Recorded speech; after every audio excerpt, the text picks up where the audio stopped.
नमस्कार, मैं हूं मृगेंद्र पांडे और आप देख रहे हैं बहुत चर्चा है। आज छत्तीसगढ़ के राजनीतिक हलके में कांग्रेस के प्रदेश अध्यक्ष को लेकर चर्चा है।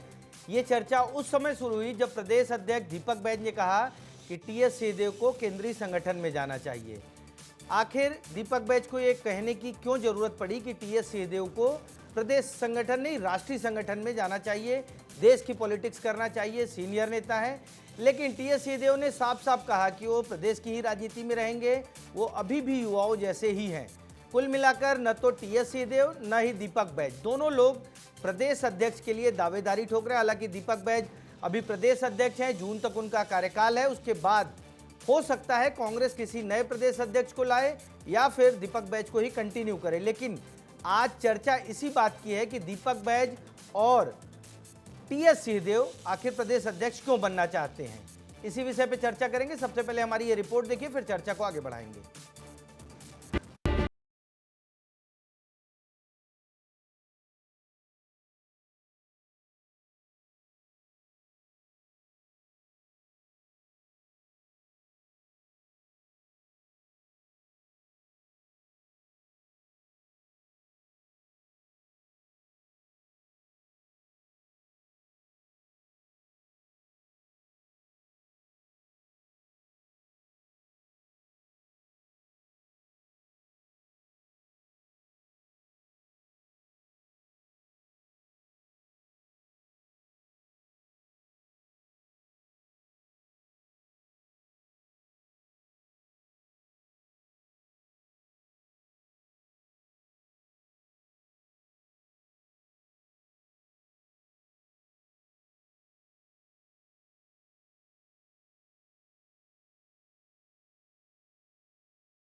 में लड़ रहे हैं, कांग्रेस को खत्म होने से कोई रोक नहीं सकता है। तो आपने देखा कि डिप्टी सीएम अरुण साव कह रहे हैं कांग्रेसी आपस में लड़ रहे हैं और जनता मजा ले रही है। जब मजा तो बीजेपी भी ले रही है। इसी विषय पर चर्चा करेंगे। भाजपा का पक्ष रखने के लिए प्रदेश प्रवक्ता वैभव बैस जी हैं, कांग्रेस का पक्ष रखने के लिए प्रदेश प्रवक्ता अंशुल मिश्रा जी हैं और हमारे पत्रकार साथी दिलीप जायसवाल जुड़ रहे हैं। आप तीनों का बहुत बहुत स्वागत है। अंशुल मिश्रा जी, आपसे पहला सवाल रहेगा, युवा तो आप भी हैं, आप भी प्रदेश अध्यक्ष बनना चाहते हैं? 100% क्यों नहीं बनना चाहते? यही तो कांग्रेस की सुंदर एवं मनोरम खूबसूरती है, यही तो सुंदर लोकतंत्र की प्रतिष्ठा है, यही तो आपस में मतांतर का एक सुंदर एक कहीं का निष्कर्ष है। क्यों नहीं बनना चाहती? किसमें ऐसी कौन सी कमी है? ना केवल अंशुल मिश्रा जैसे कई सारे ऐसे कार्यकर्ता हैं जो प्रदेश अध्यक्ष बनना चाहते हैं। और प्रदेश अध्यक्ष ही क्यों, कांग्रेस का जो सबसे सर्वश्रेष्ठ पद होगा या कहीं का भी सबसे सर्वश्रेष्ठ पद होगा, इच्छा सबकी होती है। लेकिन मुझे इस बात पे पूरा भरोसा है, शास्त्रों को मैं उनका विद्यार्थी हूं कि भाग्यम फलति सर्वत्रम और नच विद्या नच पौरुषम। तो ये चीजें भाग्य पे छोड़ देना चाहिए, अपने आप के कर्म करते रहना चाहिए। कब कहाँ क्या किसको मिलने वाला है, ये भविष्य के गर्त में क्या छुपा है, ना मृगेंद्र जी आपको पता है ना मुझे पता है। अभी बीजेपी के आदरणीय हमारे उप मुख्यमंत्री जी कह रहे थे कि कांग्रेस आपस में लड़ रही है। मैं उनका बयान सुन के बड़ा दुखित हो रहा था कि जो आरएसएस की पतली पतली पुस्तक पढ़ते हैं वो सलाह रूपी परिज्ञान को समझ ही नहीं पाते। एक दूसरे को अगर सलाह दे रहे हैं तो उसे लड़ना नहीं कहा जाता मान्यवर। लड़ाई कहाँ होती है उसे मैं बता रहा हूँ 5 सेकंड में। लड़ाई कहाँ होती है कि जब प्रभारी महामंत्री आते हैं और अपनी जान बचाने के पीछे टेबल पे बचना पड़ता है, उसे लड़ाई कहा जाता है। इसे तो सुंदर लोकतंत्र के चतुर्थ स्तंभ पे अपनी सुंदर बात रखना कहा जाता है। जी, कांग्रेस में जो हो रहा है क्या है वो सुंदर लोकतंत्र की प्रतिकृति है जैसा अंशुल मिश्रा जी कह रहे हैं?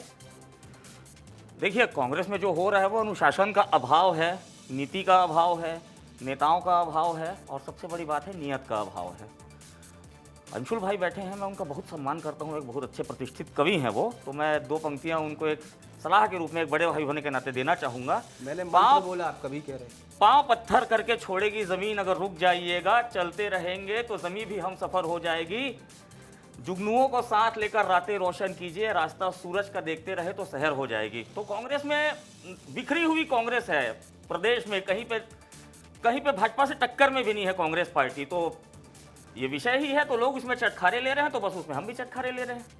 ठीक है दिलीप जायसवाल जी, आपने तो टीएस सिंहदेव से बात भी की, क्या लग रहा है बाबा इस बार फॉर्म में हैं, प्रदेश अध्यक्ष बनकर मानेंगे क्या, क्योंकि प्रदेश का लगातार दौरा कर रहे हैं वो? देखिए, दौरा तो अलग है। दौरा से पहले ही टीएस बाबा ने जो बातचीत 7 मई को जो बातचीत की थी उन्होंने, और साफ तौर पर ये कहा था कि प्रदेश अध्यक्ष बदलना चाहिए, और इसलिए बदलना चाहिए क्योंकि हमने पंचायत स्तर से लेकर सांसद तक के चुनाव हमने हारे, इसलिए बदलाव की ज़रूरत है। और अगर ऐसा नहीं होता है तो पब्लिक, आम आदमी के बीच में जो इसका रिएक्शन जाएगा, जो साइड इफेक्ट होगा, वो ठीक नहीं होगा, और इस पर जल्दी ही फैसला कर लेना चाहिए हाईकमान को। अगर इसमें देरी होती है तो पार्टी को नुकसान होगा। अब आज उन्होंने जो कहा है दीपक बैज के बयान पर, तो साफ है, उन्होंने कहा है कि मैं भी युवा हूं और मुझे दिल्ली की जरूरत नहीं, मैं तो सरगुजा में अंबिकापुर की जो विधानसभा सीट हमने हार गए हैं, पूरे छत्तीसगढ़ में हार गए हैं, हमारी सरकार चली गई है, तो मैं तो यहीं काम करना चाहता हूं।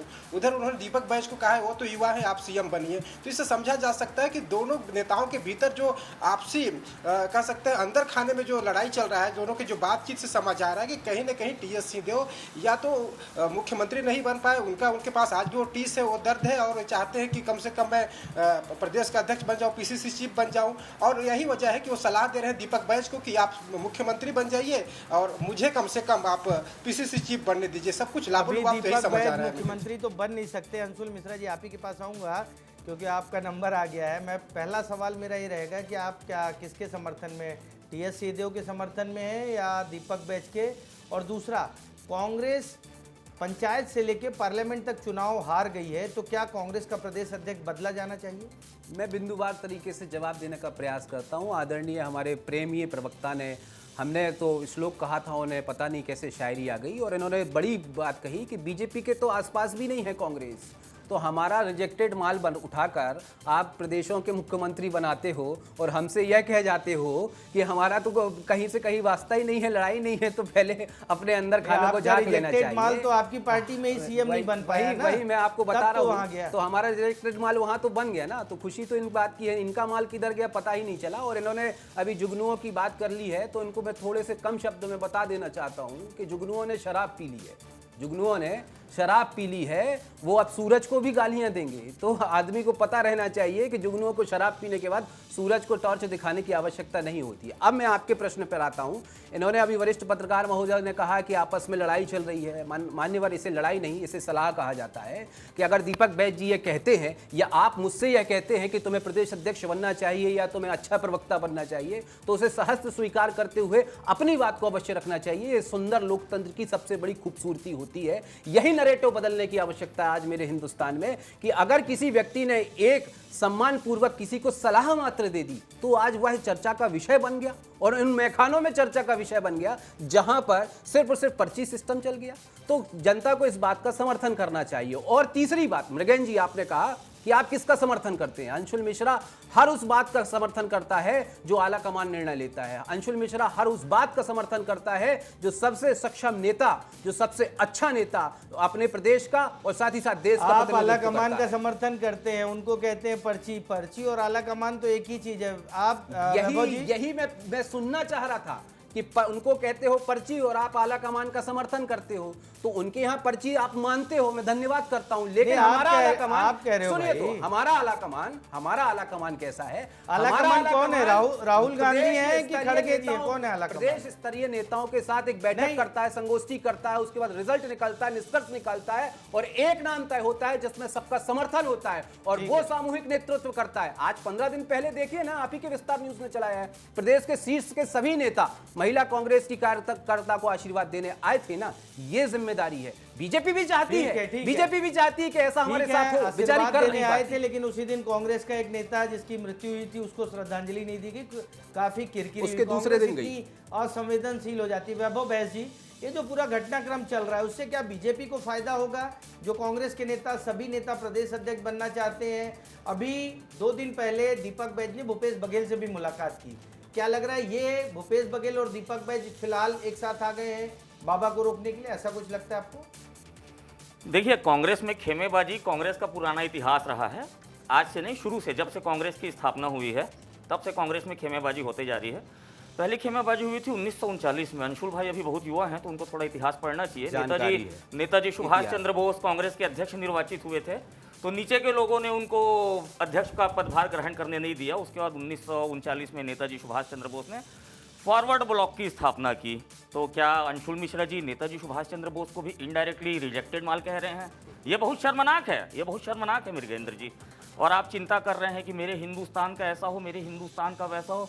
भाई साहब, आपके हिंदुस्तान में, हमारे हिंदुस्तान में जब 50 साल आपकी पार्टी का शासन था तो हिंदुओं की आस्था के मान बिंदु श्री रामचंद्र जी के जन्म स्थल पे आपकी पार्टी ने विवाद करके रखा। अपीजमेंट की आप सुनिए ना, आप सुनिए ना, आप सुनिए ना, बहुत बढ़िया, आप सुनिए ना, आप सुनिए। बैस जी मुशायरा करने नहीं आए हैं, ना ना ना, मुशायरा मत करिए। रामचंद्र की जय, यही है देखिए, बीजेपी के रीति नीति। ये जवाब दूंगा, हाँ, जवाब दूंगा। अभी मेरा खत्म नहीं हुआ स्टेटमेंट। कांग्रेस पार्टी का अंशुल मिश्रा नेता बाद में है, पहले हिंदुस्तान का नागरिक और राम भगवान का अनुयायी है। इसका जवाब दूंगा, हिमाकत होगा तो सुन लेना, जवाब दूंगा। आगे राम भगवान, सुनिए, हिमाकत की बात राम मत राम करिए। जपना, सुनिए, देश सुनिए, कमाल अपना, जवाब दूंगा सुनिए, आपको। रामचंद्र का एक आयत है सिया से, ऐसा कलयुग आ गया कि मेलोडी मुस्लिमों को हमारे देश करने का वाले पार्टी का प्रवक्ता जय श्री राम चिल्लाएगा। ऐसा कलयुग आ गया कि मेलोडी हो गया, हमारा हो देश गया, का प्रधानमंत्री हो गया, बाहर खा गया।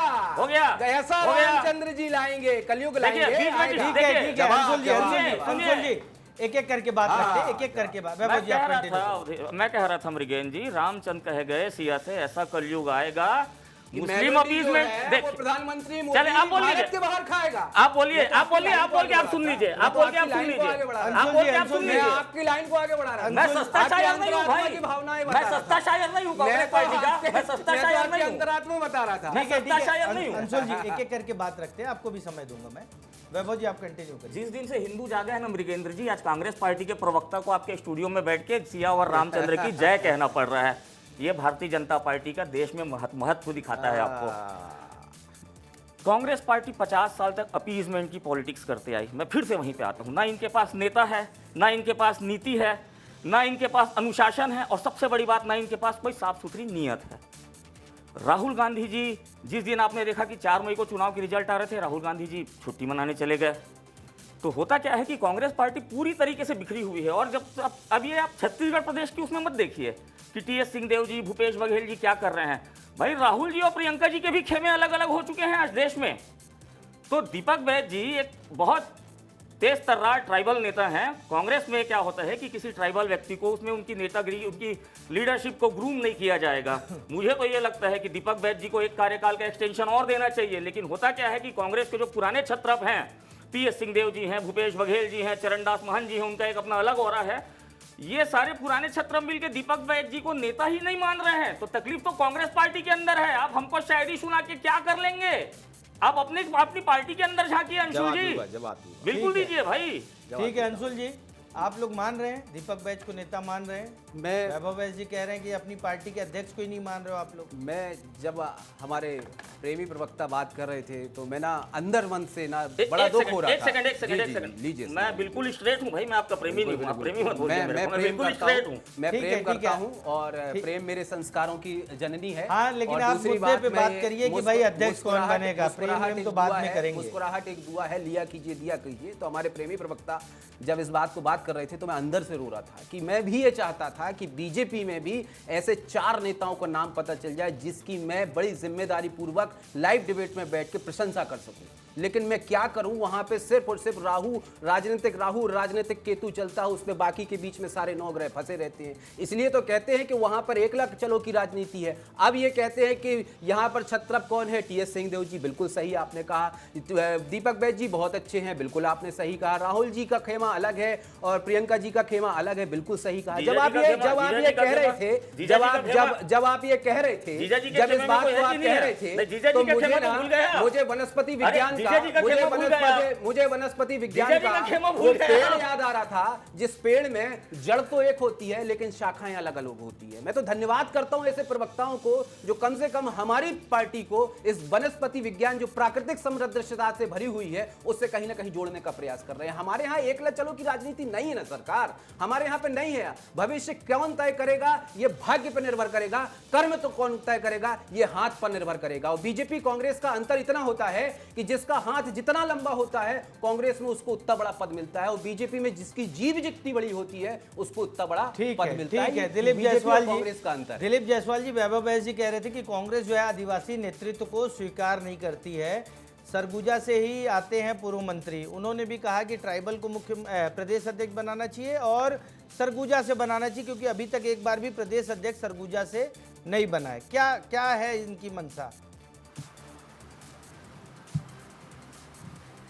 बिल्कुल, देखिए अमरजीत भगत का आपने जिक्र किया। अमरजीत भगत ने साफ तौर पर कहा था, कई बार वो कह चुके हैं कि बस्तर को पीसीसी चीफ का मौका मिला, वहाँ से पीसीसी चीफ बने हैं, तो एक बार सरगुजा संभाग को भी मौका मिलना चाहिए। और उन्होंने इस बात को तब कहा, इस बात का जिक्र करते हुए कहा कि भारतीय जनता पार्टी ने सरगुजा संभाग से मुख्यमंत्री बनाया है, आदिवासी मुख्यमंत्री बनाया है, तो कम से कम यहाँ से एक ट्राइबल लीडर को पीसीसी चीफ बनाना चाहिए। उन्होंने इस बात को लेकर इशारा किया, लेकिन उन्होंने इसके साथ ये भी कहा कि कोई ज़रूरी नहीं है कि सिर्फ ट्राइबल ही बने, ओबीसी या सामान्य वर्ग के व्यक्ति को भी बनाया जा सकता है। उन्होंने इस बात को इसलिए कहा क्योंकि टीएस सिंहदेव भी इस कतार में कहीं ना कहीं दिखाई दे रहे हैं। और दूसरी तरफ अमरजीत भगत के दिल में भी एक ख्वाब है कहीं ना कहीं कि अगर मैं पीसीसी चीफ बन जाता तो अच्छा होता, लेकिन ये सब ख्वाब है। जितने नेता हैं, जैसा कि अभी कांग्रेस के जो प्रवक्ता कह रहे हैं कि हर कोई पीसीसी चीफ बनना चाहता है, तो यहाँ जितने नेता हैं हर कोई पीसीसी चीफ बनना चाहता है, और यही वजह है कि इस तरीके के बयान सामने आते बनना चाहता है। लेकिन अनुशासन में रह के बनेगा ना दिलीप भाई, अनुशासन में रह के बनेगा। रोज रोज डिमांड आ जाता है,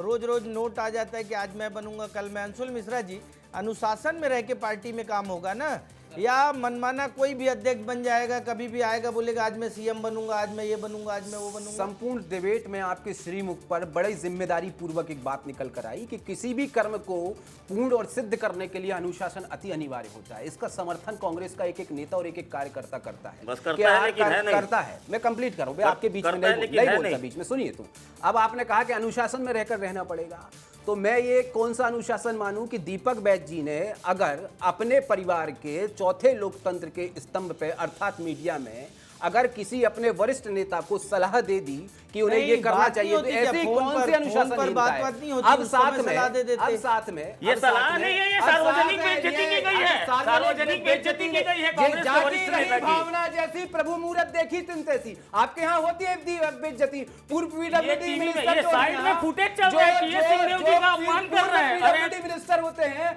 मोदी जी उनको स्थान नहीं देते। यही रायपुर साइंस कॉलेज के मैदान पर उनको अलग से अपना तंबू गाड़ के बैठना पड़ता है, उसे सार्वजनिक बेइज्जती कहते हैं। मान्यवर, आप तो बेइज्जती की परिभाषा भूल गए सरकार, जो दिग्विजय सिंह भूल गए। जो दिग्विजय सिंह के साथ हुआ था वो क्या था? ऐसा मत करिए आप। जो हमारे को पहली बार प्रदेश का अडवाणी बना दिया, उसको क्या बोलेंगे? ये डिबेट हो नहीं पाएगी ऐसे में, ऐसे में हो नहीं पाएगी, ऐसे में हो नहीं पाएगी, जिनके खुद ऐसे में हो नहीं पाएगी। ठीक है, एक एक करके पक्ष रखते हैं।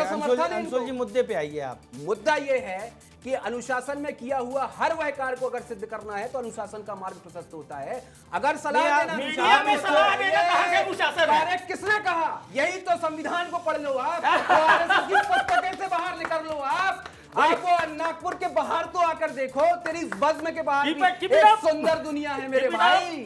अनुशासन, अंशुल जी, अंशुल जी, सड़कों पे अनुशासन दिखता है क्या ब्रिगेंद्री जी? सड़कों पे राजनीतिक राहु, राजनीतिक केतु। ठीक है अंशुल जी नहीं इस तरह से अरे अंशुल भाई सुनो, कहाँ आप इधर उधर की बात करते हो? अनुशासन तो उसे कहा जाता है ना कि पार्टी अगर अध्यक्ष है उसकी बात सुनेंगे बाकी लोग।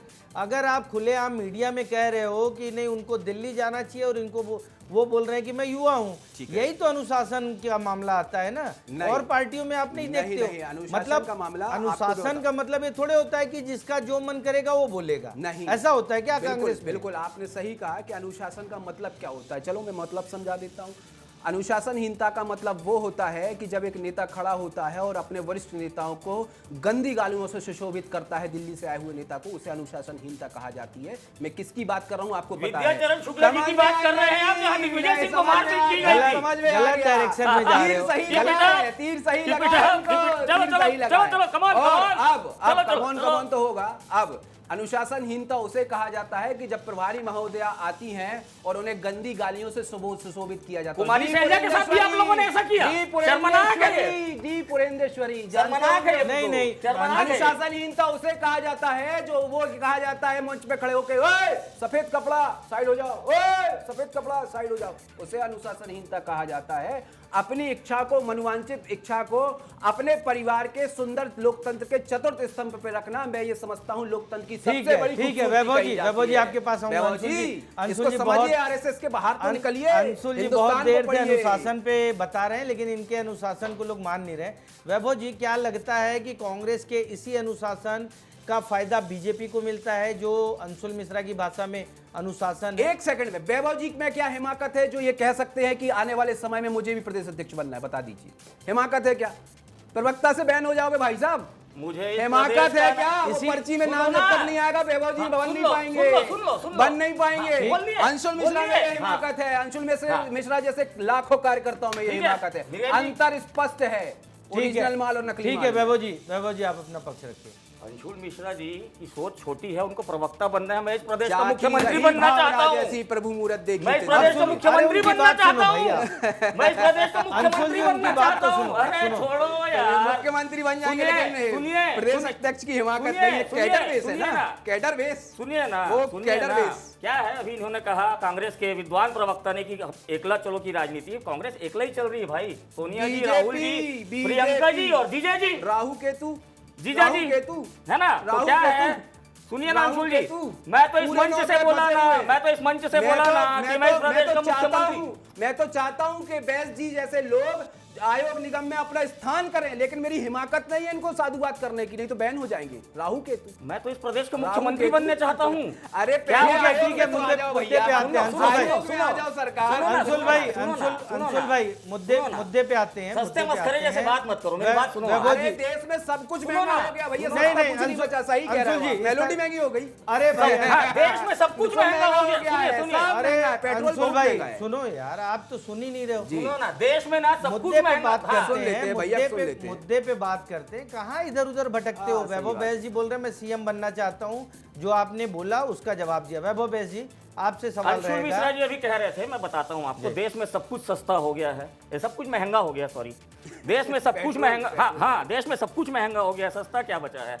सस्ता आज भी कांग्रेस पार्टी बची है भाई। किसी ने ये झूठ अपनी सस्ती बात कांग्रेस पार्टी बची है भाई। पहले भी 2 कौड़ी की थी, आज भी 2 कौड़ी की है। ये देखिए पर्सनल, पहले भी 2 कौड़ी की थी कांग्रेस पार्टी, आज भी 2 कौड़ी। सुनिए ना, आप ये डिस्टर्बेंस करेंगे ना, तो नहीं होगा। आपके बीच में नहीं बोलता ना। ये निम्नता की मानसिकता नहीं, आप- कम से ये कम सुनिए ना, करें। सुनिए ना, ये गलत बात सुनिए है। ना, हाँ, गलत बात है ये। ना, आपने पूछा ना फंस अभी, गए। इस देश में सब अंशुल कुछ भाई। महंगा हो गया, सस्ता बस क्या है? बस सस्ता क्या है? ये नहीं, ये आपने सस्ता बोला। कांग्रेस पार्टी ये नहीं, है, नहीं, पहले भी 2 बीजेपी, ये कौड़ी की देखिए थी, सब। आज भी लेकिन 2 इनको कौड़ी की समझाइए। है। ठीक है, इस तरह से पर्सनल मत ये बोलिए, गलत वैभव बात जी। है। तो वैभव जी, गलत मुद्दे पे बात है। आइए। मेरे बीच में हम- डिस्टर्बेंस गलत मत बात कराइए है, ना। गलत बात है। अंशुल भाई आप शांत बैठिए, वैभव जी आप बात रखिए अपनी। क्या होता है मृगेन जी, हमारे यहाँ पार्टी में एक कोर ग्रुप होती है, एक संगठन के महामंत्री होते हैं, एक प्रदेश अध्यक्ष होते हैं, केंद्रीय कोर ग्रुप होता है। कांग्रेस पार्टी का जो सिस्टम होता है ना मृगेन जी, वहाँ पे कोर ग्रुप, प्रदेश अध्यक्ष, राष्ट्रीय अध्यक्ष नहीं होते। वहाँ पे एक मालकिन है, मालकिन के 2 बच्चे हैं, बच्चों का एक जीजा जी है, उनके 2 बच्चे हैं, भांजे हैं। वहाँ पे एक कोई लोकतांत्रिक प्रक्रिया नहीं चलती। शशि थरूर जी ने सिर्फ नामांकन फॉर्म खरीदा था कांग्रेस के राष्ट्रीय अध्यक्ष बनने का। आपने देखा कि कांग्रेस पार्टी से कैसे उनको आइसोलेट कर दिया गया। तो मृगेन जी, ये पर उपदेश कुशल बहुतेरे। और आप मृगेन जी, आप एक सवाल पूछ रहे थे कि कांग्रेस की इस चीज का बीजेपी को फायदा उठेगा। बीजेपी कांग्रेस को अपना प्रतिद्वंदी कहीं मानती नहीं है। कांग्रेस की प्रासंगिकता इस देश में क्षेत्रीय दलों की बराबर भी नहीं है। इस देश में क्षेत्रीय दलों के बराबर भी कांग्रेस पार्टी की प्रासंगिकता नहीं बची है। तो हम कांग्रेस की किसी चीज का कोई तनाव लेते नहीं है। कांग्रेस को हम जितनी गंभीरता से लेते हैं, उससे कहीं ज्यादा गंभीरता से तो हम तेज प्रताप यादव जी को ले लेते हैं, लेकिन कांग्रेस पार्टी को कोई गंभीरता से नहीं लेता। देखिए उनके प्रवक्ता मस्खरों के जैसे हंसना शुरू किए। नहीं, नहीं, मुस्कुराहट एक दुआ है, लिया कीजिए अंशुल जी, मैं ये बोल रहा हूँ, वो अच्छे तरीके से आपकी बात रख रहे हैं। उन्होंने कहा कि कांग्रेस पार्टी क्षेत्रीय दल के बराबर नहीं है। आपको उसका जवाब देना चाहिए। हंसना जवाब थोड़ा नहीं है ना, चाहिए। जवाब आप जवाब नहीं दीजिए। है, जवाब नहीं है। अगर अरे हिमाकत को छोड़िए, आप जवाब दीजिए। हिमाकत क्या हिमाकत शब्द कांग्रेस का आज प्रयोग क्षेत्रीय मत दलों करिए। से भी हमारी गंभीर- हिमाकत इतनी है ना ये कि देखो, भूपेश देखो, बघेल को उठा के समझ ये दिए। ठीक है, ठीक है वैभव जी, वैभव जी इनसे जवाब ले लेते हैं। अंशुल मिश्रा इन्होंने जी, कहा, अभी क्या बड़ी- क्षेत्रीय बड़ी दलों से जिम्मेदारी- भी कमजोर हो गई है बड़ी कांग्रेस? जिम्मेदारी पूर्वक इन्होंने अपनी मानसिकता का प्रदर्शन किया है कि कांग्रेस आप अगर ये चुनाव बताइए, हार रही कांग्रेस है। क्षेत्रीय अरे दल ये के फिर बराबर रोने है कि नहीं है? फिर ये रोने लगे, बताइए। ये फिर इधर रोने। उधर अब की- बोलिए ना, इनको इधर शांत उधर की रहेंगे, बात जवाब तो मत दे रहा आप हूँ मेरे मैं। बीच में जवाब दे रहा हूँ, नहीं, नहीं, नहीं, जवाब दे रहा वैभव हूँ, जी, disturb जवाब नहीं दे रहा करिए, हूँ उनको जवाब देने दीजिए। जवाब दे रहा हूँ कि एक कांग्रेस, मिनट में बताइए इन्होंने आप। कहा कि कांग्रेस जो है क्षेत्रीय दलों के बराबर भी नहीं है। तो मैं इनको बोलता हूँ कि हमारे देश के कवि कुल गुरु माननीय स्वर्गीय अटल बिहारी वाजपेयी जी के पास एक बहुत बड़ा इतिहास है कि सबसे ज्यादा चुनाव हारने का जो उनके ऊपर मादा लगा हुआ उनके नेतृत्व में हारा था। लेकिन कांग्रेस ने इस बात का कभी जिक्र नहीं किया, राहुल कभी गांधी ये जी नहीं कितना कहा। नहीं हारा कंप्लीट था? कर रहा हूं मैं, कंप्लीट कर रहा हूं, प्लीज सुनिए। तो इसका मतलब यह होता है कि वही बात आती है कि लोकतंत्र की सुंदर पुस्तकें जो पढ़ता है वो इस प्रकार की मनोवांशिकता को नहीं सिद्ध करता। सरकारें आती हैं, जाती हैं, चुनाव जीते जाते हैं, हारे जाते हैं। अगर आप वोट चोरी करके 10-20 राज्यों में चुनाव 15-16 चुनाव जीत भी गए तो कोई बहुत बड़ी बात नहीं है। लोगों ने ये आपको 12 साल में लोगों ने 12 साल में कहीं ना कहीं ये सिद्ध करके आपको बता दिया मान्यवर कि अगर 55 साल 56 साल हमने कांग्रेस को काम किया है और बीजेपी को वोट नहीं दिया है तो वो इन 12 सालों के कारण नहीं दिया है। आपने जो वादे कर आए थे उसको नहीं निभाए। जनता ने ये आपको कहीं ना कहीं मुखौटा और आईना बता दिया है। तो पहले जिनके खुद के घर शीशे के होते हैं ना मान्यवर, वो दूसरों के घर में ताला झांकी मत किया करिए। पहले अपने घर में जाइए। आप हमें ये बताइए कि नरेंद्र मोदी जी के आगमन पर आपके पूर्व पीडब्ल्यूडी केंद्रीय मंत्री को स्थान क्यों नहीं मिला? क्या हो गया? आपके हिसाब से थोड़ी ना होगा, अंशुल जी, के हिसाब से होगा। मैं दिलीप जायसवाल जी से एक सवाल ले लेता हूं। प्रदेश में अभी 2.5 साल बाद चुनाव होना है दिलीप जी। 2.5 साल में कांग्रेस क्या इसी तरह लड़ते रहेगी या कोई स्टेबल बातें आएंगी? क्योंकि टीएस सिंहदेव हो, अमरजीत भगत हो या तमाम नेता हो, सब आपस में लड़ रहे हैं। 2.5 साल का क्या उनके पास कोई रोड मैप है? देखिए, मैं इसका तो जवाब दूंगा, लेकिन सबसे पहले अभी अनुशासन की बात हो रही थी। टीएस सिंहदेव जब डिप्टी सीएम थे, जब डिप्टी सीएम नहीं थे, स्वास्थ्य मंत्री थे, तब ये बात खूब कहा गया कि 2.5 साल में सीएम बनेंगे टीएस बाबा, 2.5 साल बाद भूपेश को रहने तो सीएम बनेंगे, मैं सीएम बनूंगा। उनके कार्यकर्ता कहते रहे सीएम बनेंगे। और क्या हुआ? 5 साल बाद पूरे 14 के 14 सीट हार गए। यही अनुशासन है कांग्रेस का। शायद इसी को कांग्रेस को मंथन करना चाहिए कि अनुशासन का आखिर क्या, पार्टी के अंदर क्या ऐसा ही अनुशासन चलेगा कि जिसको जो बनना है वो कहते रहें, कार्यकर्ता कहते रहें, पदाधिकारी करते रहें और पार्टी को नुकसान हो। और अब तो बीजेपी के लोग भी कहने लगे कि हम कांग्रेस को इतना नीचे नहीं देखना चाहते हैं, कम से कम एक हमारे विपक्ष सही भूमिका निभा सके, इतना मजबूत कांग्रेस रहे, बीजेपी भी चाहती है। दूसरी तरफ आप कह रहे हैं, जो सवाल आपने पूछा कि किस तरीके से स्थिति होगी, 2.5 साल तो बीत चुके हैं, 2.5 साल में क्या? तो 2.5 साल तो ऐसे ही बीत गए हैं। रोज बयान आ रहे हैं, नेताओं के जो बयान आ रहे हैं, कांग्रेस के अलग अलग नेताओं के जो बयान आते हैं, सिर्फ विवादों से घिरे रहते हैं, एक दूसरे पर कटाक्ष, एक दूसरे पर हमला। अब इसको आप अनुशासन कहें, क्या कहें, क्योंकि अगर हम इसको अनुशासन अपने ही नेताओं पे तो कटाक्ष करते हैं। अंशुल मिश्रा जी, फाइनल कमेंट रहेगा। अपने ही नेताओं से लड़ते रहेंगे या सरकार से भी लड़ पाएंगे आप लोग? हमने जिस प्रकार से पिछले 2.5 वर्षों में सरकार से लड़ा है ना, जनता के समक्ष आने वाले 2.5 साल में पहली बात। और माननीय आपने कहा कि हम आपस में लड़ते रहते हैं, तो उसे प्लीज मैं आपसे रिक्वेस्ट कर रहा हूं, उसे लड़ाई की संज्ञा मत दीजिए, उसे मतांतर की संज्ञा देंगे तो मुझे ऐसा लगेगा कि आज भी हिंदुस्तान में लोकतंत्र जिंदा है। आपके और मेरे मत अलग अलग हो सकते हैं, एक दूसरे के लिए। अगले 2.5 साल में इसी तरह लड़ती रही कांग्रेस तो आप लोग को फायदा होगा? शॉर्ट में आंसर। हमें फायदा अपने कामों का होगा मृगेन जी। हम महतारी वंदन योजना चला रहे हैं, लोगों को राहत दे रहे हैं, लोगों का जीवन स्तर सुधार रहे हैं, बाहर से इन्वेस्टमेंट ला रहे हैं, नया रायपुर में सेमीकंडक्टर का प्लांट ला रहे हैं, AI डेटा सेंटर ला चुके हैं। हम यहाँ के लोगों के रोजगार, जीवन स्तर सुधारने के लिए, यहाँ के इंफ्रास्ट्रक्चर के लिए, यहाँ की शिक्षा के लिए, यहाँ के स्वास्थ्य के लिए राउंड द क्लॉक काम कर रहे हैं। तो हम वो सब चीज़ को लेकर चुनाव में जाएंगे। कांग्रेस पार्टी ना तो हमारे सामने कभी थी ना कभी रहेगी। ठीक है। कुल मिलाकर बीजेपी अपने काम की बात कर रही है और कांग्रेस अभी भी 2.5 साल चुनाव को बचा है। अभी भी प्रदेश अध्यक्ष कौन बनेगा कौन नहीं बनेगा उस पर खींचतान चल रही है। सार्वजनिक और खुलकर बयानबाजी आ रही है। अनुशासन को ताक पर रखकर इस तरह के बयान आ रहे हैं। आप देखना होगा अगले आने वाले समय में कांग्रेस क्या होता है, कौन प्रदेश अध्यक्ष बनता है, इस पर भी हमारी नजर रहेगी। आज की चर्चा में आप सभी लोग शामिल हुए उसके लिए बहुत बहुत धन्यवाद। नमस्कार।